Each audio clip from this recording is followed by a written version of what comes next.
All right, welcome to Astrology Study Group. I was thinking of calling it Study, uh, Astrology Studies, but I just thought the group would be good. So anyway, let's look at today. Let's dive right in. The September 6th. I'd like to do the transits first and then use the rest of the time for the going over the people, the people coming up in the world as we get closer to the midterm elections. But let's start with this. And I progressed it an hour just because it just looks interesting when you actually see something making a conjunction real time. So right now, an hour from now, we start this, and by the time we end this class, or this group, the moon will be conjuncting Pluto. We'll be going over Pluto. And I definitely have noticed today as the moon been getting closer to Pluto, and then this is something we should probably notice every month because it will go over Pluto.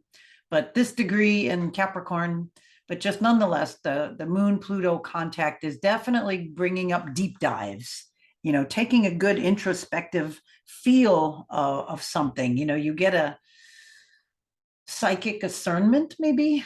I'm trying to think of the best words for this. So yeah, so anyway, that was kind of interesting when I was deciding on what to cover today. I've been thinking about several topics, but as we get closer, it sort of narrows down. So anyway, let's look at this next week. It's not hugely eventful other than Mercury stationing and turning retrograde. So let's look at that. And let me switch this over to days. And let's just see here. There's it stationed on the 9th on Friday. See the little S by Mercury. So that means it's like almost stopped in the sky. The 10th. So what time is here? Like 5:40 in the afternoon. So by the next day. So sometime later, let's just go look. Hours. All right, so 5:30. It's going to go around now because I'm moving that. Where is it? Station still 8:40 Eastern time. 9:30 Eastern time, 10:30. Right. Just look at there. It's gonna make me chase it by minutes. Look at here. We're getting closer to midnight. And is it gonna go after? That's what I want to see. 5, 6. Oh, there it is. What am I doing? I was looking. I was not busy. I wasn't paying attention. There it is. There. 11:38. There we go. Just a few minutes before midnight on East Coast time on the 10th. So, West Coast will be on September 11th. That's what I thought. We looked at this before. But nonetheless, it's at 8 degrees of a cardinal sign. It's at 8 degrees Libra, as you see. So if you have anything at 8 degrees, it'd be interesting to know that because that's where that's stationing and it's more powerful. It's, more intense because it's there for a while. But luckily that it's Mercury, it moves fast and it will move. But let's look what else is going on. Let's see, we've got the moon is kind of the crazy thing this week because it's like making all these, interesting aspects this time. Now it's over here joining this group. It's like, on this day, when Mercury goes retrograde, it's like right in the middle of Jupiter and Neptune. So that's kind of maybe dreamy, illusionary, maybe something interesting with the retrograde period. Let's just put it that way. And, again, it is kind of like cut in the middle, it's moving closer to Aries. So it may be real dreamy and then it may get clear, the fog may clear. So interesting, just put them back in your mind, on the 10th. That's just an interesting day. Okay. So what else happened? Let's go back here. Kind of not, again, as eventful as some other weeks. Let's just go here. We already had the moon node and Uranus, so we're kind of recovering from that. That's still moving.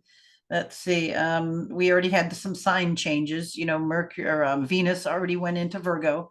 So for the next month and a half, Venus will be chasing the sun. You see, it's 3 degrees and the sun is 15. They will actually conjunct Mercury. I mean, Venus will, will get the superior conjunction. It'll pass the sun on October 23rd, right? And they will both, the sun and Venus will both move into Scorpio when they conjunct. That's pretty interesting. So we'll get there, but I just thought that, we can see that as they move on, Venus will be chasing the sun, so to speak, and getting closer, chasing it down and then passing it. So anyway, we'll get into some of those as we get closer, but that's interesting, because we have that warmth in the sun. But then when they actually get closer, it's right when they both move into Scorpio. So it's like, oh, we didn't know we were running through the forest and we didn't realize we ran into a cemetery. Oh no. Oh, kind of energy. Oh goodness. Okay. What else is going on? I can imagine that, because you get that beneficial energy and that's like play and let's run and there are two young kids running and whatever, and then all of a sudden they're in the cemetery. Holy crap. And it's getting dark. All right. Serious now. Oh, what else we got? We just got done with that Mercury and Mars. Well, we're actually, we didn't talk about that today, do we? So they're both in air signs. So we have a trine there. Mars just went into that mercurial sign, and it's an air sign, and it's been in the last few days. Let me go back to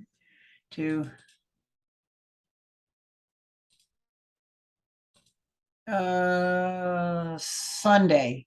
Okay, Sunday, you can see that they were just, not quite. Anyway, that's pretty close. Mars, it was, when Mars went into the sign, then it passed over there exactly, but made the trine. But you can see they're still in trine. Mars is just going a little faster because Mercury's slowing down, of course. Mercury's slowing, so going into its retrograde. But anyway, it's a trine, with that Mars energy. So I would say, let me move it over up one or two more. Okay, so we still have that trine energy. There's still 8, and as Mars, as Mercury's slowing down, it's still making that a good trine energy over to Mars because Mars is in its sign. So it's got that air sign, so it's adding maybe more mental stimulation for people. Take advantage of it, that cardinal energy of Mercury, and then that dexterous, being able to do a lot of things at once, movement of the mind, thinking things through more, or it could be rash and abrupt as well, with maybe overloading. But think about it as that Mars energy enlightening and putting it into the Mercury. But again, it could get into overdrive. So just watch that you don't overdo that. But it's a separating square now, so it's moving apart. All righty, what else is going on here? I kind of want to get into the next phase, but let's just look if there's anything else we really need to know about. See, the moon is what's kind of cool. Let's see, kind of making that interesting. It's moving right in between Neptune and Jupiter. That's kind of cool. It's kind of lighting that up. All right, then we're on the 11th, the actual 11th anniversary day. So stupid.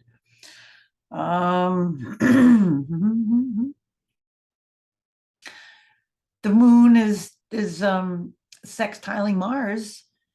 Excuse me. So we've got some nice energy again. The little bit of a theme is maybe more energy. Here's now emotional energy. It could be rash. You could be irritated, with the moon in Aries, and then sextile Mars. It's like your best friend egging you on when you're upset or aggressive. Yeah, give it to him, give it to her, give her both barrels, give her one for me, that bitch, kind of energy maybe. so it could be that way. So watch this weekend when the moon is in Aries, because it's going to get closer to Mars, and then on Sunday here's like in the morning Eastern time, and you could really give somebody uh, what's the word I want? A licking, a word licking. It's not the right word I want. You could or or you could be emotionally just really charged up. You're emotionally, your mind could you could be really charged emotionally and then put it into something physical. It could be something sport related or something energetic as well. So just think that, that, but you've got that mental, um, that that emotional energy being charged with that Aries. Whenever the moon is in Aries, people are a lot more volatile, can say more things. And then with Mars there, you can be more glib or cutting, to the point, no nonsense, that kind of stuff. So maybe watch that as we head into the weekend. I'm seeing the moon this week is really, again, the one that's making all the difference with things. It's just coming around and making the party all by itself. And then we coming into next week, it's going to join the party over here, with the North Node and Uranus. So moon comes around and, lights that up. And then let's move it by hour. When it actually goes over them, moon, there we go. I want to get it in the middle. Moon in the middle. 14, 15, 15. Come on, moon. There we go. It just looks cool. So now you can see that it's like right in the middle of that tangled earthiness now. So then it'll be on the 14th, next week from tomorrow, next Wednesday, we got the moon moving into Taurus there, and it will be setting the stage for bringing those issues back up, with the Uranus North Node in Taurus. It's going to be right in there. So again, the moon, I think, is a thing to watch. Moon signals our mood, our emotions. And then this week, it's just definitely, it seems like going to be the trigger of a lot of things. So nothing at this point that's just really, really eventful, other than Mercury retrograde. I don't say that's uneventful, but I mean, other than that, that's like one of the bigger deals. And then knowing that Venus is kind of chasing the sun, what does that mean? Um, Maybe your values or your love, your money is is not passing your sun yet. It's like, maybe it's not as, how would I say, if it's the other way around, you're chasing the dream. Here maybe you're creating the dream, or the dream isn't there yet. The sun yourself is ahead of it. You're greater than the dream. And then the dream, as we get into the Venus cycles, the dream comes up, and then you chase it for a while, and then it's not what you thought, and it goes the other way, and then it comes up a new one, and you chase it for a while, and we have this Venus cycle.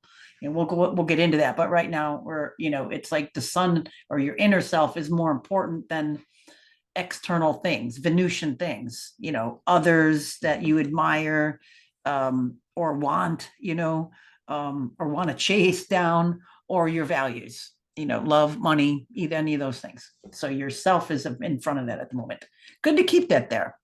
Not that you can't have those type of things, but just realize this Venus cycle as it comes around, how it lures you away from yourself. The grass is greener over here. Oh, oh, look at me. I can make your life all better. So that's that little issue. All right, I'm going to end this part and then start up, and then we'll look at how a lot of the world actors, the transits for them, will be heating up as we head toward November 8th of 2020. All right, bye for now.